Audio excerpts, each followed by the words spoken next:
Experiencing a clunking sound from the front suspension? It might just be your vehicle's ball joint. Here's why it's so crucial.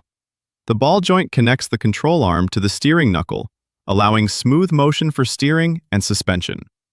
Over time, wear and tear can lead to it becoming loose.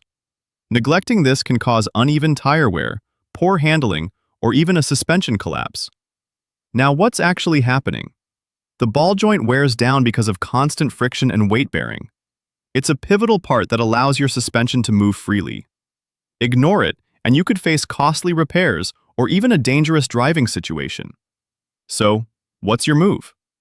When you notice any odd noises or handling changes, it's time to act. Regular checkups are key. A mechanic can assess and tell you if it's time for a replacement. Catching it early means you'll keep your ride smooth and safe.